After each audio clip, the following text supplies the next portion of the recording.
Breaking news. Oh, this should be rich. Must be something of monumental, earth-shattering importance, or they wouldn't have that earth there. Shattering. See it shattering? It's earth-shattering breaking news. Oh, do tell me! Tell me! Tell me! So last week I'm on this deserted island, see, and there's one television and really wobbly internet, so I get this equivalent of like a ship-to-shore message. Governor Palin pardoned a Thanksgiving turkey, but she did it while she was standing in front of a turkey rendering device. Our third story in the countdown, I haven't seen the tape yet. I mean, seriously. Came back Saturday night, worked football yesterday. I heard some of it. It sounded like the second worst political photo op of all time, but I thought, well, if I'm going to watch it, let's try something different. I'll watch it for the first time in front of people who've already seen it. You. So with the warning that we're not blurring anything, and you might want to get the kids out of the room, if not out of the house, to say nothing of the justifiably offended by stuff like this, and the additional warning that I may signal to stop the tape at any moment by making the timeout gesture or shouting, freeze it, let her, as it were, rip.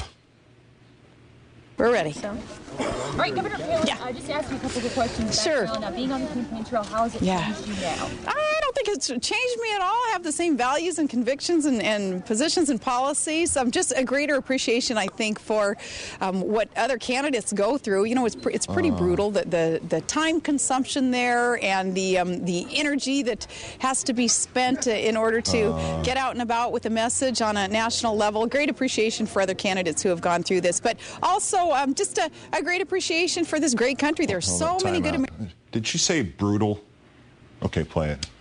Who are just desiring of their government to kind of get out of the way and allow them to grow and progress and allow our businesses to grow and progress. So great appreciation for those who share that value. And it was a blast. Every day was just a blast out there on the trail. You know, plans just include getting through the budget process that we're going through right now, building the state's budget based on the price of oil that has plummeted so great. At some point, didn't somebody say there, somebody with the governor say, let's just move slightly over to the left or the right, or perhaps 3,000 miles that way? Okay, go. And reining in the growth of government and plans like that have to do with helping to govern this state and building this team that is continually being built to provide good service to Alaskans. So in my role as governor, that's what my plans are all around. Due to the declining oil prices, are you concerned about any state programs being off the top? All right. You know, thankfully. Hold on. Okay.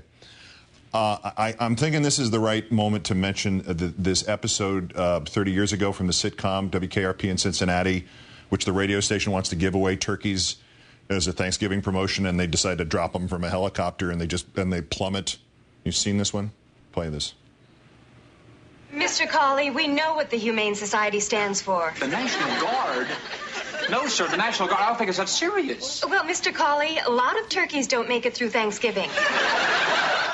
It's a relevant point, but still, all right, just play it some more. We're in a good position still, fiscally speaking. We're in a good position, but it made no sense at $140 a barrel oil that some lawmakers wanted to spend. We were warning them then, the administration was, that we had to prepare for the day that the price of oil would plummet, which of course it has done. So we had prepared then, reined in the growth of government then, and we will now, that comes into play at this point, where those savings that we had set aside, forward funding, anticipating a drop in oil, accounting for that, all that. What has to happen behind her for her to notice? Just play. Comes into play now at $50 barrel oil. Great. So why was today so important for you? Oh, well, this was neat. Again, wait a minute. He turned around and looked at her. He turned around and looked at her, and she's looking over. She's looking over there. No, she's looking over there. I'm sorry. She's looking over there, and he's looking at her, and she still doesn't stop. She just goes.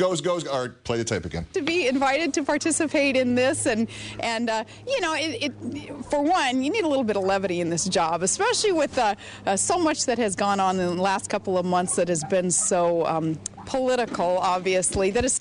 And what better place to have a little levity than standing in front of an automatic turkey killing machine? Well, I've got one for you. What's the difference between a hockey mom and, a mass turkey murdering machine? Looks like about 15 feet. Okay, play the tape. Nice to get out and do something to promote a local business and to just participate in something that isn't so heavy-handed politics that invites criticism. Certainly we'll probably invite criticism for even doing this too, but at least this was fun. And what is it that you're thankful for this year? Oh, so thankful for the health and happiness of my family, that my son's Stryker Brigade is safe over there in Iraq, relatively safe, and school's going well for the kids, and Trig is happy and healthy. Just very thankful for the health and happiness of my family. But then as much so, that thankfulness that I have just being in Alaska, knowing that this is the land of opportunities and possibilities. So happy to get to be here. What's the maximum legal amount I could donate to whatever campaign she's going to stage next? I mean, is it the same for like the presidency, the vice presidency, the Senate, mayor of Wasilla again? Is it just $2,300? Can I donate under assumed names? Can I ask everybody to donate? Is that violating something with the FCC, even though this is cable? I mean, this is, or there's more? Go. What are you going to cook for Thanksgiving? I'll be in charge of the turkey. Yeah, my sisters and my mom, they're all bringing everything else, but I'm always in charge of the turkey. It's ready. Go. So, I'm where I need to be today to prepare for that. Thank you. Thank you, guys. And here would be the moment at which the payoff line from that episode of WKRP in Cincinnati seems to sum things up. As God is my witness, I thought turkeys could fly. So I'm guessing that's why a conservative friend of mine actually said to me the other day, before the election, I thought she was just great, but I was listening to her after the election, and not only, as he put it, is she the dumbest politician I've ever heard, but she doesn't even have a clue that she is the dumbest politician I've ever heard. Wow.